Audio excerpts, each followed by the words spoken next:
Wherever you go, whatever you do, throw a little at it. Omax, Vest and Briefs. பாரசீக வளைகுடாவை Oman வளைகுடாவுடன் இணைக்கிறது Hormuz ஜலசந்தி. ஒரு வளைந்த நீர்ப்பாதையான இந்த ஜலசந்தி மிக குறுகிய இடத்தில் சுமார் 35 கிலோமீட்டர் அகலத்தில் அமைந்திருக்கிறது. ஈரான் மற்றும் ஓமன் ஆகிய நாடுகள் தங்களுக்கான கடல் பாதைகளை கொண்டிருந்தாலும் அனைத்து கப்பல்களும் செல்லும் ஹோர்முஸ் ஜலசந்தி சர்வதேச கடல் பாதையாக கருதப்படுகிறது.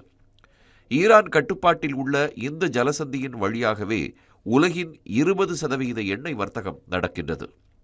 ஒவ்வொரு நாளும் சுமார் 20 மில்லியன் பேரல்கள் கச்சா எண்ணெய் இந்த ஜலசந்தி வழியாக நடக்கிறது. இது உலகளாவிய பெட்ரோலிய தரவ நுகர்வில் 1/5 பங்காகும். ஏற்கனவே ஈரான் ஈராக் போரின் போது கடற்படை கண்ணி வெடிகளை பயன்படுத்தி எண்ணெய் கப்பல்கள் மற்றும் பிற சரக்கு கப்பல்களை இரு நாடுகளும் தாக்கி அழித்தன. அப்போது அது டேங்கர் போர் என்றே அழைக்கப்பட்டது. இந்த ஜலசந்தியில் கப்பல் போக்குவரத்து முற்றிலுமாக நிறுத்தப்பட்டது. எனினும் ஆபரேஷன் ஏர்னஸ்ட் வில் என்ற பாதுகாப்பு நடவடிக்கையை தொடங்கிய அமெரிக்கா குவைத் எண்ணெய் டேங்கர்களுக்கு பாதுகாப்பாக வளைகுடா வழியாக கூட்டிச் சென்றது. குறிப்பாக அமெரிக்க கடற்படை போர்க்கப்பல் USS சாம்வேல் பி ராபர்ட்ஸ் மீதும் தாக்குதல்கள் நடத்தப்பட்டன. சுமார் 45 ஆண்டுகளுக்கு பிறகு கடந்த ஆண்டு இஸ்ரேலுடனான 12 நாட்கள் போரில் கூட ஜலசந்தியை மூடுவதாக அச்சுறுத்தியதே தவிர ஈரான் கப்பல் போக்குவரத்திற்கு இடையூறு செய்யவில்லை. ஆனால் இந்த முறை அமெரிக்க இராணுவ கப்பல்கள் மத்திய கிழக்கு பகுதிக்கு வந்தபோது கடந்த 17ஆம் தேதி முதன்முறையாக ஹோர்முஸ் ஜலசந்தியை தற்காலிகமாக மூடுவதாக ஈரான் அறிவித்தது. நேரடி மேற்பரப்பு துப்பாக்கிச் சூடு என்ற புதிய இராணுவ பயிற்சி ஹோர்முஸ் ஜலசந்தியின் ஸ்மார்ட் கட்டுப்பாடு என்ற பெயரில் நடக்கப் போவதாக ஈரான் அறிவித்தது.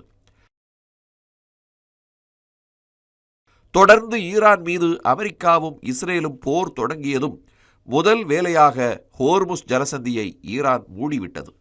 மேலும் அமெரிக்க இஸ்ரேல் ஐரோப்பிய கப்பல்களை குறிவைத்து ஈரான் தாக்கி வருகிறது. இதனால் ஃப்ரெண்ட் கச்சா எண்ணெய் ஒரு பேரலுக்கு $120 அமெரிக்க கச்சா எண்ணெய் பேரலுக்கு $100 அமெரிக்க உயர்ந்திருக்கிறது. இது போருக்கு முந்தைய விலையை விட 35% அதிகமாகும்.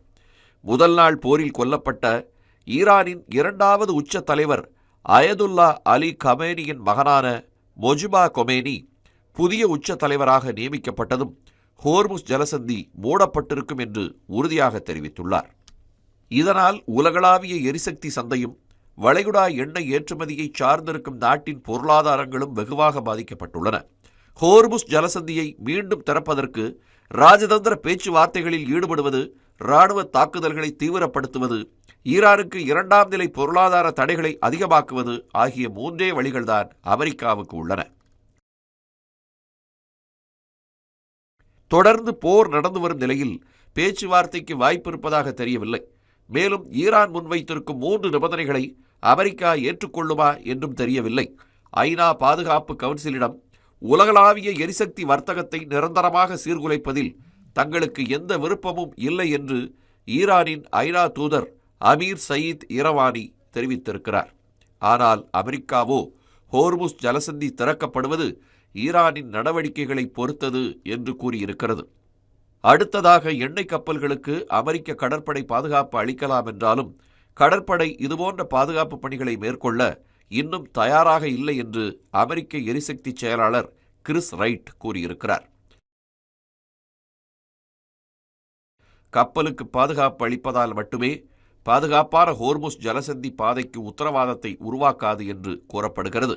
அதற்கு பதிலாக தரைவழி போரை நடத்தி அந்த ஜலசந்தியையே கைப்பற்றுவது ஒன்றே பாதுகாப்புக்கு வழி என்று பாதுகாப்பு வல்லுநர்கள் தெரிவித்திருக்கிறார்கள். ஈரானுடன் வர்த்தகம் செய்யும் நாடுகள் அல்லது நிறுவனங்களை குறிவைத்து 2ஆம் நிலை தடைகளை கொண்டு வந்து ஹார்முஸ் ஜலசந்தியை திறக்க ஈரானுக்கு அழுத்தம் கொடுப்பது அமெரிக்காவுக்கு உள்ள 3வது வழியாகும். இந்த 3 வழிகள் மூலமாக ஹோர்முஸ் ஜலசந்தியை அமெரிக்கா திறக்க முயற்சி செய்யலாம் என்று கூறப்படுகிறது. முன்னதாக உலகின் வலிமையான இராணுவம் சில நேரங்களில் மீண்டும் எழுந்து நிற்க முடியாத அளவுக்கு ஒரு அடியை பெறலாம் என்று மறைந்த ஈரானின் உச்ச தலைவர் அயதுல்லா அலி கமேனி அமெரிக்காவை எச்சரித்திருந்தார். 2023ஆம் ஆண்டு அக்டோபர் 7ஆம் தேதி இஸ்ரேல் மீது ஹமாஸ் நடத்திய தாக்குதல் ஒரு முழு அளவிலான போராக மாறி இப்போது உலகத்திற்கு பெரும் அச்சுறுத்தலாகி இருக்கிறது.